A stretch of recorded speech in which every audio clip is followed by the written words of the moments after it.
이 시간 새 언약이라는 제목으로 하나님 말씀 증거하겠습니다. 우리가 예레미야서를 공부하는 시간입니다. 지난주에 예레미야의 소명에 대한 말씀을 들었고, 오늘은 예레미야에게 하나님께서 담가 주신 말씀, 그에게 그를 통하여 선포하실 말씀이 어떤 것인가에 대한 말씀을 듣는 시간이고, 이제 다음 주에 예레미야 예언의 핵심인 예루살렘 멸망에 대하여서 한 번 더 듣게 될 것입니다. 오늘 우리가 예레미야 선지자에 대한 두 번째 말씀을 듣게 되는데, 지난주 들은 말씀을 한마디로 요약하면 예레미야는 하나님이 선택하신 선지자라는 거예요. 예레미야가 선지자를 하겠다고 나선 게 아니에요. 예레미야가 선지자를 하겠다고 훈련 받아서 된 것이 아니고, 하나님께서 그를 택하셔서 하나님의 입으로 삼으셨습니다. 선지자는 자기의 원하는 이야기를 하는 것이 아니라 하나님께서 백성들에게 말씀하고 싶은 것을 이야기하는 존재이지요. 그래서 하나님께서 특별히 부르시는데, 여러분, 하나님께서 선지자를 통하여서 백성들에게 하실 말씀이 우리의 일반적인 상식 신앙에 맞는다든지 아니면 내가 원하는 이야기라든지 그러면은 참 좋을 텐데, 꼭 그렇지 않을 때가 있습니다. 예레미야 선지자도 그렇지만, 사실 예레미야의 내용은 조금 어려워서 우리가 잘 모를 수도 있지만, 요나 선지자 이야기를 들으면 우리가 너무 잘 알죠. 여러분, 요나는 니느웨라는 곳이 망하기를 원하는 사람이지 니느웨가 구원받기를 조금도 원치 않는 사람이었습니다. 그런데 하나님께서 니느웨에 가서 회개하라고 선포하라니까 이 요나가 하고 나서 니느웨로 간 것이 아니라 반대편인 다시스로 가는 배를 타고 도망을 가게 되지요. 결국은 그가 하나님의 손에 이끌려서 니느웨에 가서 하나님 말씀을 선포하지만 그렇게 힘있게 선포하지도 않았어요. 왜냐하면 진짜 하고 싶지 않은 일이었기 때문에 그래요. 여러분, 성경의 선지자들이 다 하나님이 원하시는 일들, 우리가 생각할 때 신앙에 맞는 일만요, 그렇지 않거든요. 호세아 선지자에 대한 말씀도 우리가 들었죠. 호세아 선지자는 참 답답한 게, 그냥 하나님께서 너희 똑바로 살아라, 회개하지 않으면 안 된다, 그런데 하나님이 너희를 참 사랑한다, 너희가 아무리 범죄해도 하나님 절대 너희를 버리지 않을 거다, 이렇게 그냥 말로만 선포하면 참 좋을 텐데, 하나님께서 네 삶을 통하여 보여줘라. 그래가지고 하나님께서 이 부정한 여인, 부정한, 성경에 보면 아주 명확하게 나오는 내용인데, 몸을 파는 창기 같은 여인이에요. 그 여인을 아내로 맞이하라는 겁니다. 아내로 맞이해서, 그래서 아내를 맞이해서 이 여인이 그러면 이제 정신 차리고 똑바로 살으면 과거야 잊어볼 수 있죠. 그런데 문제는 이 여인이 또 도망가요. 왜냐하면 그렇게 살던 생활과 한 남편의 아내로 사는 생활이 이게 맞지 않아. 도저히 못 살게, 또 도망갑니다. 그러면 결국은 그곳에 가서 돈에 팔려 있는 거예요. 그러면 또 가서 그 돈을 값을 지불하고 또 사오라는 거예요. 다시 데려오라는 거예요. 그 차례를 몇 번 합니다. 그러면서 너희가 아무리 범죄하고 나를 배반하고 떠나도 내가 너희를 절대 버리지 않을 것이다라는 것을 몸소 보여주는 예언을 했던 사람이 호세아예요. 여러분, 어느 누구도 그런 선지자가 되고 싶은 사람이 누가 있겠습니까? 그런데 하나님께서 그에게 그리하라니까 호세가 아멘으로 순종하지요. 여러분, 우리가 이 땅에서 그리스도인으로 살아가는 것, 사실은 하나님의 뜻을 세상에 보여주는 사람으로 사는 거예요. 여러분, 우리가 이 땅에서 하나님의 사람으로 살아가는 거는, 우리는 보통 선지자 하면은 선지자가 목사님, 어떤 특별한 예언자 이렇게 생각을 하는데, 현재 시대에서 특별히 예언자가 없는 시대에 있기 때문에 주로 설교하는 것을 예언의 말씀이다 이렇게 얘기하기도 하지만, 여러분이 성경에서 얘기하는 선지자가 오늘의 누구에 해당하는가? 오늘 저와 여러분 모든 그리스도인에 해당합니다. 여러분, 하나님의 말씀을 하나님 백성에게 선포하는 일은 누가 하죠? 그건 목사님들이 해요. 여러분, 제가 설교할 수 있는 기회에 제 설교를 듣는 사람의 99.99%는 다 예수 믿는 사람이에요. 제가 우리 교회에서 설교할 때도 다 예수 믿는 사람이고요. 다른 교회에서 오라 그래서 가 설교할 때도 다 예수 믿는 사람이고요. 연합 집회 같은 데가 집회를 인도해도 다 예수 믿는 사람이에요. 예수 믿지 않는 사람에게 설교할 기회가 제게는 거의 없습니다. 그래서 사실은요, 예수 믿지 않는 사람에게 선지자의 역할은 제가 하는 게 아니거든요. 저는 예수 믿는 믿음의 사람들에게 믿음의 말씀대로 바로 살도록 하는 일을 하는 그런 선지자 역할을 맡았다라면, 믿지 않는 세상 사람들에게 하나님의 사랑을 보여주고 하나님의 뜻이 어디에 있는지, 하나님이 그들을 얼마나 사랑하신지를 보여주고 이야기해야 되는 것은 바로 여러분들이 해야 되는 거예요. 물론 거기에 저도 포함되겠지만 우리 모두가 해야 될 일이에요. 그러므로 예수 믿는 모든 사람들은요, 이 세상에서 선지자로서의 역할이 있다라는 것을 기억해야 됩니다. 그러니까 우리가 예언서, 선지서들을 읽어가면서 야, 이 선지자들, 이게 목사님들의 일이구나 이렇게 생각만 들고, 야, 이게 내가 세상에 하나님의 뜻을 이루어야 되는 그런 말씀을 나에게 지금 주시고 있구나라고 이렇게 읽어야 되는 것입니다. 예레미야를 하나님께서 부르셨는데, 하나님께서 예레미야를 부르셔서 그에게 새로운 약속을 주십니다. 왜냐하면 하나님께서 이전에 주셨던 약속들이 다 무너졌어요. 하나님께서 이전에 이스라엘 민족들에게 약속했던 것들을 다 무너져 버렸습니다. 모든 약속들이. 그 이유가 뭔가? 여러분, 약속은 두 사람이 하는 거죠.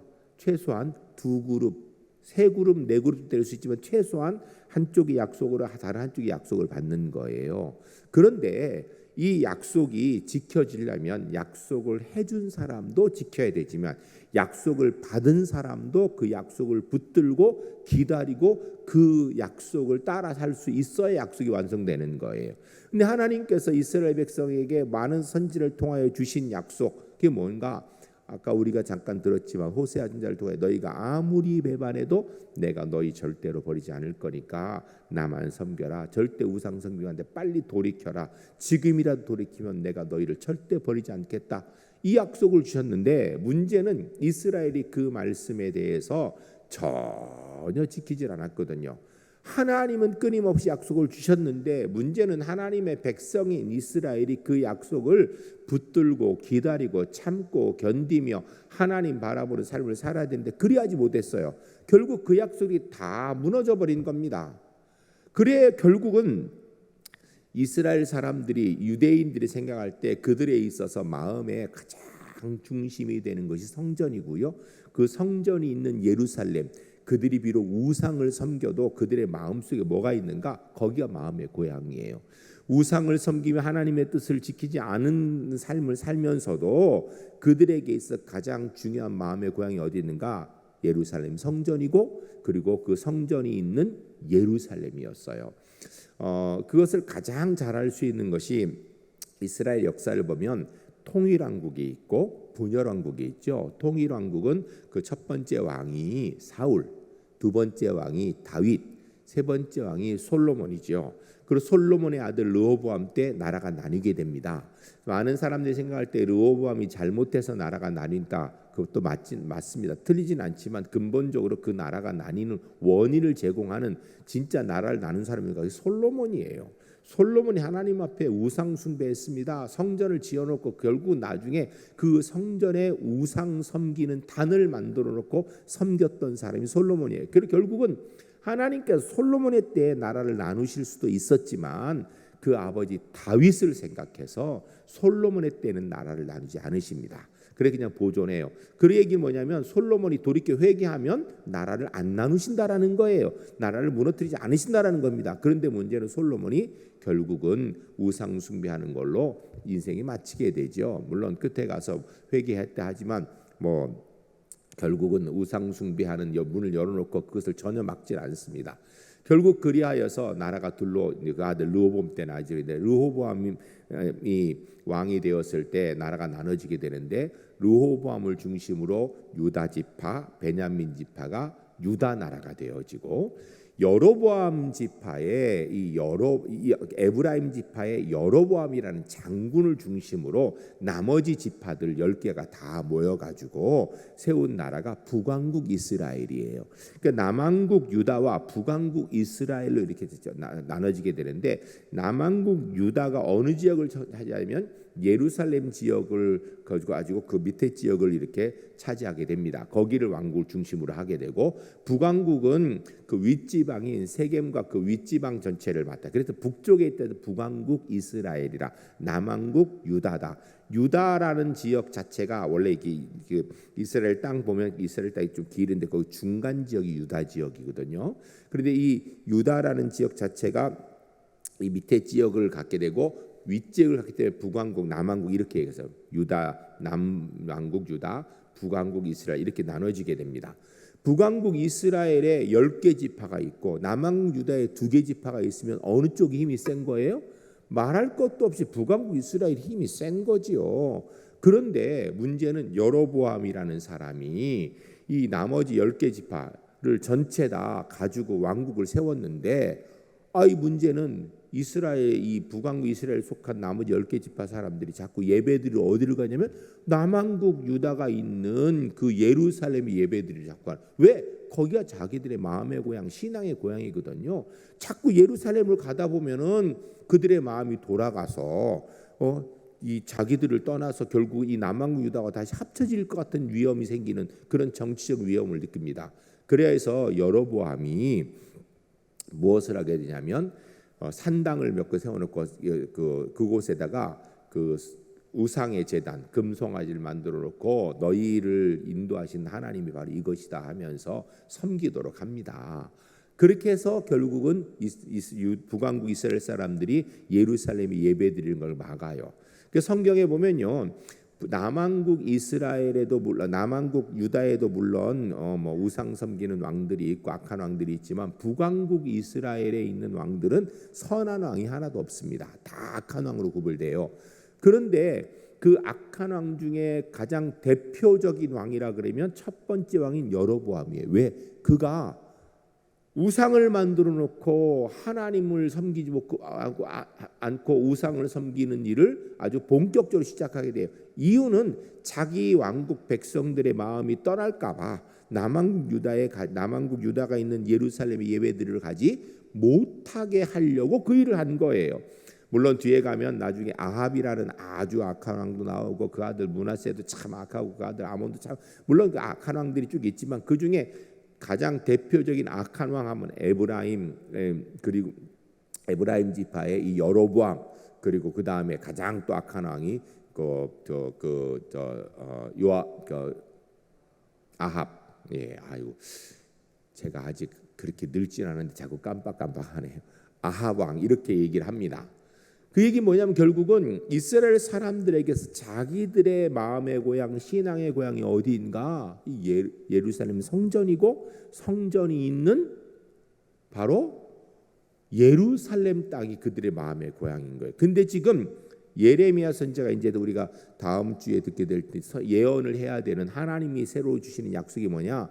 지금 이 땅 예루살렘 성은 무너질 거라는 거예요. 그리고 그 속에 있는 예루살렘 성전 무너질 거라는 거예요. 그 이야기를 예레미야가 하고 싶겠습니까? 예레미야도 그렇게 예언하고 싶을 거예요. 너희 지금이라도 회개하면 하나님께서 너희를 지켜주실 거다, 보호해 주실 거다. 왜? 여기가 성전이 있는 땅이고 성전이 있는 이곳 예루살렘 거룩한 땅이니까 여기 하나님이 이 예언을 하고 싶었을 거예요.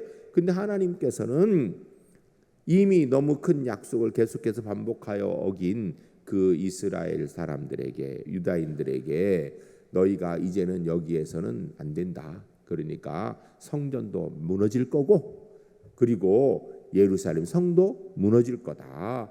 그러나 내가 너희를 버리지 않고 다시 회복시킬 것이다 라고 하는 예언을 해야 되는 것이 바로 이 예레미야 예언입니다. 그러니까 이전까지의 선지자들의 예언이 끝나고 어떻게 보면 새로운 예언을 백성들에게, 하나님의 자녀들에게 선포하는 일을 담당한 사람이 바로 이 예레미야입니다. 그 예레미야 예언 자체가 새 언약이라는 의미예요.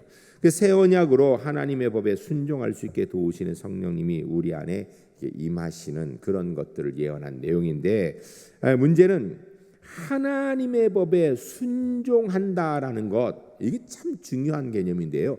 신앙생활에 있어서 가장 기본이 뭘 것 같아요? 신앙생활의 가장 기본은 하나님 말씀에 순종하는 거예요. 순종하는 거예요. 그런데 여러분, 신앙의 최고의 단계는 뭘까요? 그 또한 하나님 말씀에 순종하는 거예요. 제가 여러분 말씀드리죠. 기본이 쉬워서 기본이 아니라 중요해서 기본이라고.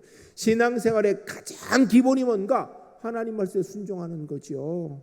하나님 말씀에 순종. 우리가 주의를 지키는 것, 11조 하는 것, 하나님의 백성으로 살아가는 모든 것, 주의 말씀에 순종하는 거예요. 그래서 성경에서 그것을 때 강조하면서 뭐라고 했냐면 순종이 제사보다 낫다. 너희가 하나님 앞에 이 제사 드리는 일이 얼마나 중요한지 제사에 대한 책까지 만들어 얘기를 해요. 그 레위기 제사의 책이잖아요. 그런데도 하나님께서 뭐라 그래요? 순종이 제사보다 낫다.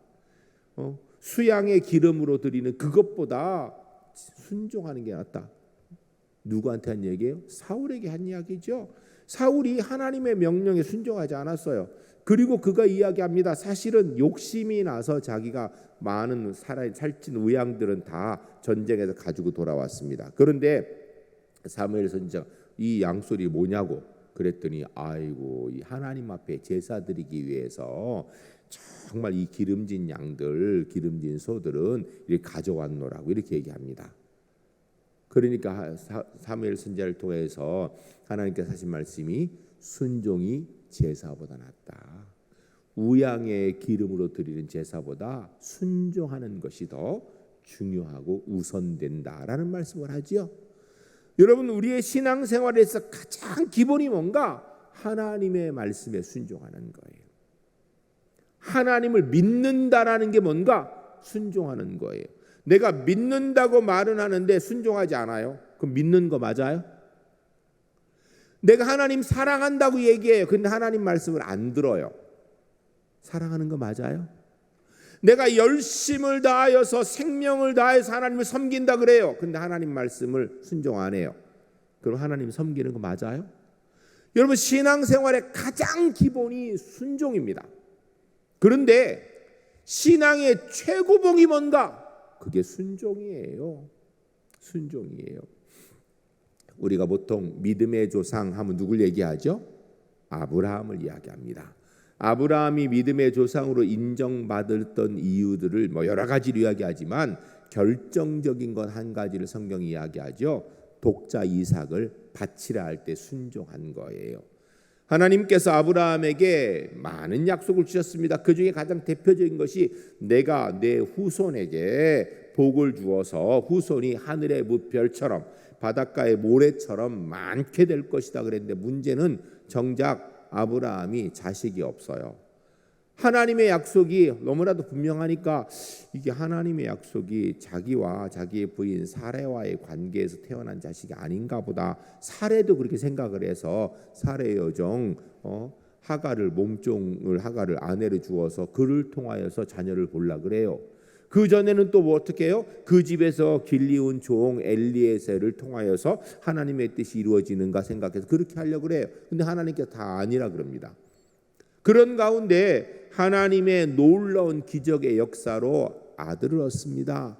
사례가 정상적인 상황이 아니라 하나님의 기적의 역사로 아들을 얻습니다. 아들을 얻어요. 그 아들을 얻었는데 그 아들을 보통 성경에서 아브라함 몇 살 때 아들을 얻었다고요?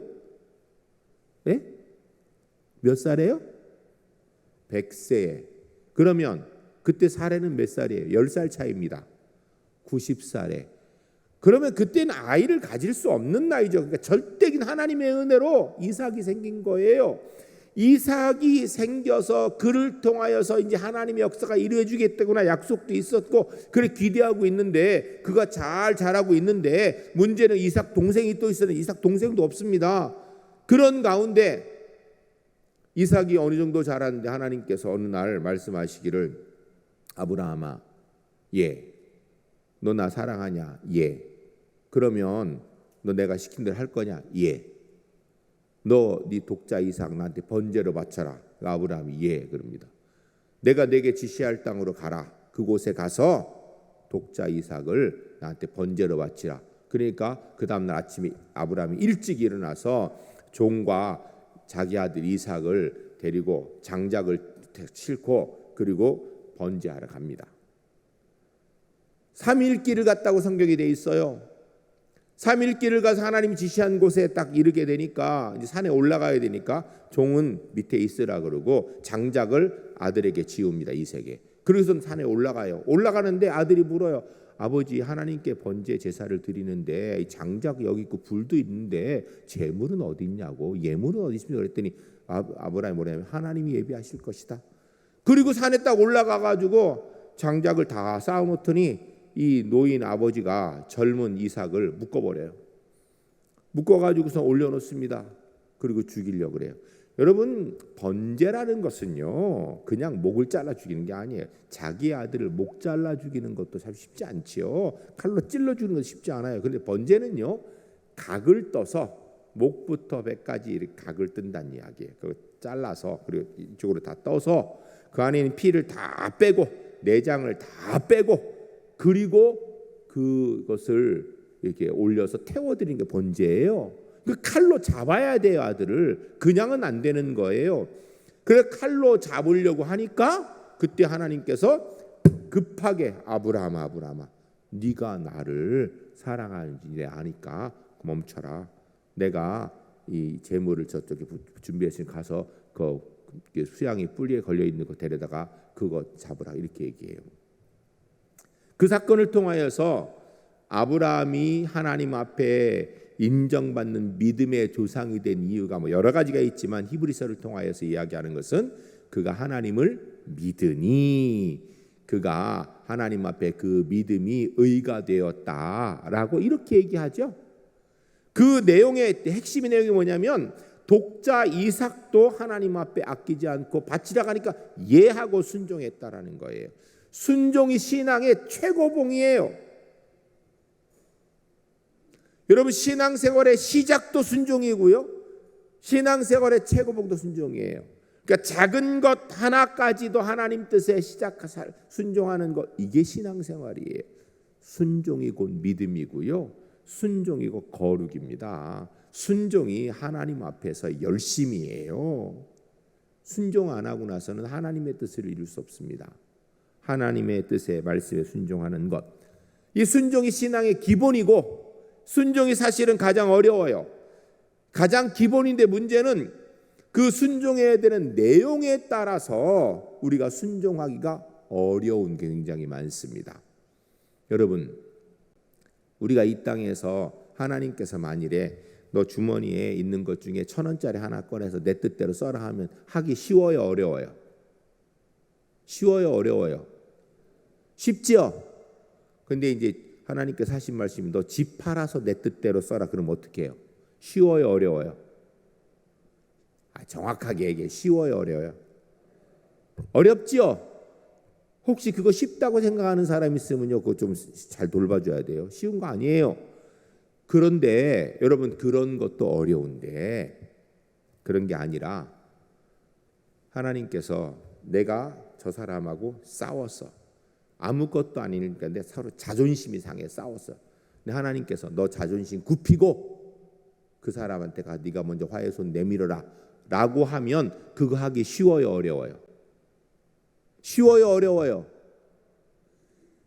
죽는 것보다도 어렵습니다. 차라리 내 주를 위해서 죽을지언정 그건 못하겠습니다. 이런 사람 많을걸요?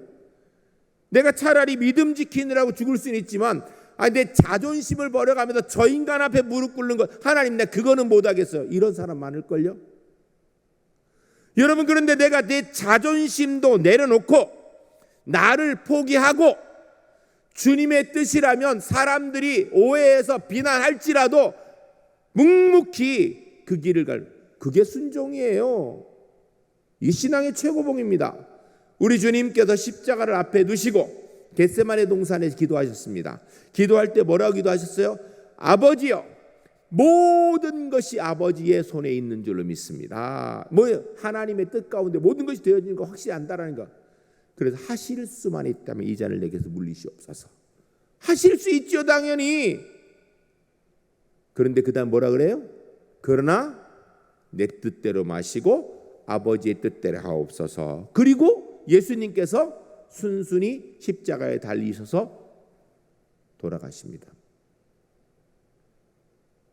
여러분, 순종은요, 내가 하고 싶은 것만 순종하는 게 순종 아니에요. 내가 쉽게 할 수 있는 것도 하는 것이 순종이고요. 내가 진짜 하나님의 뜻이 아니면 난 도저히 이 일은 못해. 차라리 죽으면 죽었지 일 못해. 그러나 주님의 뜻이기 때문에 그것도 하는 것, 그게 순종이에요. 내 자존심도 내려놓고 내 욕심도 포기하고 내 명예도 내려놓고 내가 계획하는 인생의 구상도 내려놓아야 순종이 되는 거예요.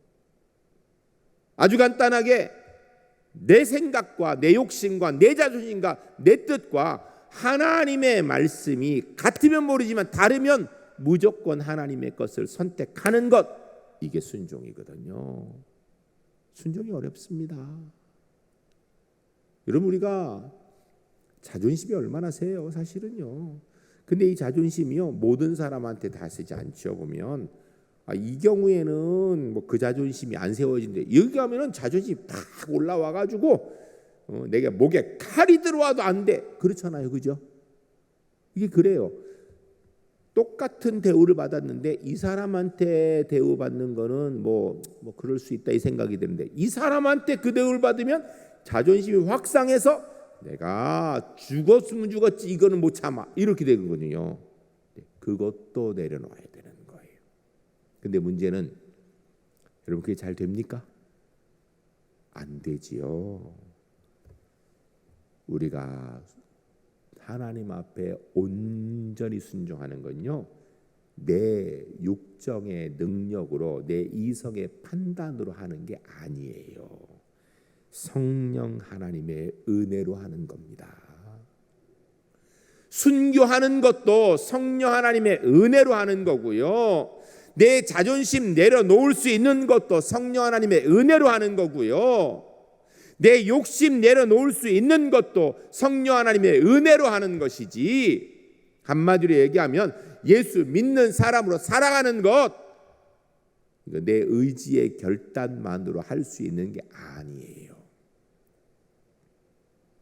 여러분, 호세아 선지자가 하나님의 말씀 듣고 그 길에 순종하는 게 그거 되겠어요? 여러분, 그게 하시겠습니까? 오죽하면 요나가 하나님께서 니느웨에 가서 하나님 말씀 선포하라고 하는데 예 하고선 마음 상해가지고선 오히려 반대편인 다시스로 가는 뱃속에 들어가서, 그것도 제일 배 밑창에 들어가서 그냥 뒤집어 쓰고 자고 있는 거예요. 뭐 아이고 난 모르겠다고. 오죽하면 그러겠어요. 요나도 그랬다는 이야기예요. 여러분, 예레미야가 하나님께서 그에게 해주신 새 약속, 새 언약,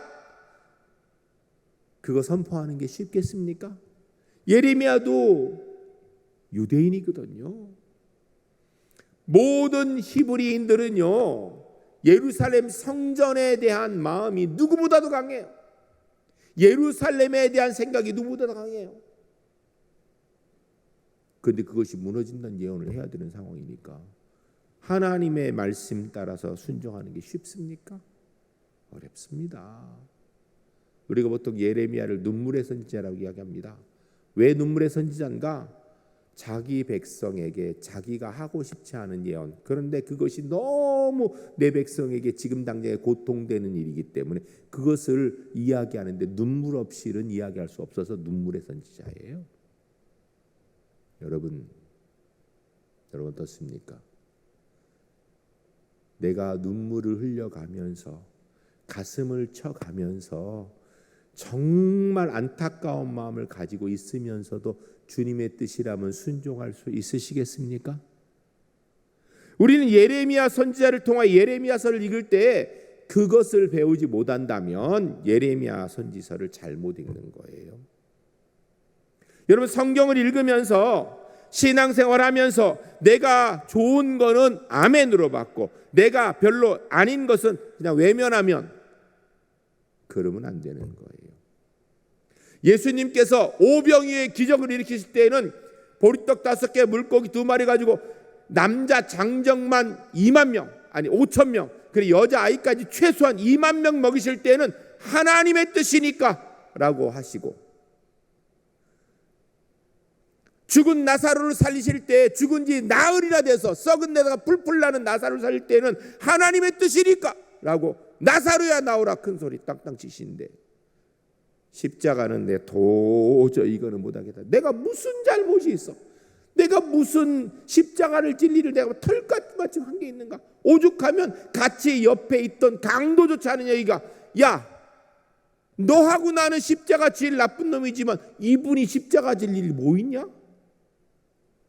오죽하면 예수님의 십자가 영을 내리고 나서 빌라도가 이거 내 책임 아니라고, 물 가져오라 그래 손을 씻어가며 이거 내 책임 아니라고 그렇게 얘기할 만큼 예수님은 십자가 질 일이 없는 거예요. 모든 사람들이 상식으로 봤을 때 도저히 십자가 질 일이 없는 거예요. 그런데도 나 억울합니다 말 한마디 하지 않으시고, 내가 왜 십자가를 져야 되냐고, 내가 왜 십자가를 져야 되냐고 말 한마디 않으시고, 예수님을 잡으러 오는 군병들을 베드로가 칼을 빼어서 귀를 치니까 귀가 떨어졌어요. 그러니까 사실은 목을 치려고 그랬겠죠. 그런데 칼이 실력이 없는지 귀가 떨어졌어요. 그 사람 이름이 말고라고 나와 있어요. 주님께서 베드로에게 칼 집어넣어라. 그리고 말고에 귀를 붙여주면서 아버지가 내게 주시는 잔을 내가 마시지 않겠느냐 라고 하며 십자가를 지셨어요. 베드로는 수제자로 하면서 따라가면서 예수님이 십자가 지실 때 같이 죽을까 봐 두려워서 계집종 아이가 당신도 이 사람하고 같이 온 거 갈릴 사람 아니냐더니 나 아니라고. 무슨 소리냐고, 당신 보니까 이 갈릴 사람하고 제자 맞네 그랬더니 아니라고 욕하고 저주하며 그러고선 아니라고 얘기할 만큼 죽음이 두려웠어요. 여러분 베드로가요 그렇게 심지가 없는 사람일까요? 아니죠. 그게 인간의 자연스러운 모습이에요. 그런데도 주님께서는 한마디도 내가 왜 십자가를 져야 되냐라고, 나 억울하다고 한마디도 하지 않으셨어요. 오히려 십자가 상에서 뭐라고 기도하셨어요? 아버지여 저들이 하는 일을 저들이 모릅니다. 저들의 죄를 용서하여 주시옵소서. 자기가 무슨 일을 하는지도 모르고 있는 저들을 용서하여 주시옵소서 라고 기도하셨거든요. 여러분 이게 순종이거든요. 이게 인간의 마음으로 될까요? 안 됩니다. 성령 하나님의 은혜로 되는 겁니다. 오늘 시간이 다 이제 갔기 때문에 뒤에 내용들은 제가 간단하게만, 뒤에 오늘 계속되어지는 것은 마음의 문제를 오늘 본문들이 오늘 공부할 그 내용이 얘기해요. 왜 마음의 문제냐? 죄가 우리의 하나님 앞에서 죄의 문제가 육신의 문제가 아니라 이 중심의 문제이기 때문이에요. 우리가 성령 하나님의 은혜로 변화되어야 되는 것이 중심이에요. 중심이 변하면 육신의 삶도 변하거든요. 하나님은 영이시니 예배하는 자가 신령과 진리로 예배할지니라. 하나님은 영이시다니. 그러므로 예배하는 사람이 그 중심에 신령과 진리로, 진정으로 이렇게 얘기하는데, 신령, 여러분 신령, 거룩한 영, 성령이에요. 성령으로, 진정으로, 그 진리로 이렇게 번역을 요새 성경을 했죠. 옛날에 진정으로 그랬는데, 진리는요 예수 그리스도를 성경 얘기해요. 진리는 예수 그리스도. 그러니까 성령과 예수 그리스도로 예배하는데, 그 우리 중심에 성령 하나님의 은혜로 중심에 예수 그리스도가 주인 되셔, 그래야 하나님 앞에 예배가 되는 거예요. 여러분 이 자리에 와서 앉아 있으면 무조건 하나님 예배 받으실까요? 우리 제1교회, 저는 늘 사실 우리가 이전하기로 결정했지만 이 본당은 전 너무 자랑스럽습니다. 우리 어르신들께서 정말 잘 지으신 본당이에요. 제가 여러 군데 교회 가봤지만 우리 교회가 이게 40년쯤 되니까 좀 색깔이나 이런 것들이 좀 우중충한 건 사실이에요. 뭐 요새 새로운 데 가보면 그러면 산뜻하죠. 그러나 이 처음 지었을 때 얼마나 산뜻했겠어요. 얼마나 웅장했어요. 그리고 실제로 지금도 이런 만큼 구조를 가진 예배당이 거의 없습니다. 지금 요새 짓는 것도요, 우리 교회만큼 구조 좋은 데가 제가 보지를 못했어요. 이렇게 좋은 예배당에서 116년이 되는 교회에서 와서 앉아서 예배드리면 무조건 하나님이 다 기뻐하시나요? 울산지에 이렇게 등록만 하면 그냥 무조건 직분만 받으면 무조건 하나님께서 예배 기뻐 받으시나요? 천만에요. 예수 그리스도가 나의 구주로 믿어져 내 안에 예수님의 영인 성령 하나님이 계셔서 예수님이 내 안에 계셔야 하나님의 자녀가 되어야 그 사람의 예배를 우리 하나님께서 기뻐 받으시는 줄로 믿습니다. 그래서 사실은 죄의 문제, 마음의 문제예요. 마음의 문제. 죄를 짓는 것은 우리 눈으로 보면 겉으로 짓죠, 육신이. 그런데 진짜 중요한 문제는 심령이에요. 심령, 중심. 그래서 성경에서 예수님께서 죄에 대해서 재해석을 하죠. 십계명에 재해석을 하시죠. 십계명에 살인하지 말라, 간음하지 말라, 도적질하지 말라 이렇게 했는데 그걸 재해석을 뭐라 했어요? 형제를 미워하면 이미 살인한 거다. 여인을 보고 음욕을 품으면 이미 간음한 거다. 이웃의 것을 보고 탐하는 마음이 생기면 이미 도적질한 거다. 뭐예요? 도적질, 간음, 살인, 육신으로 직접 안 해도 중심의 마음에 그거를 그 원인이 되는 죄를 품으면 그게 문제라는 거예요. 이미.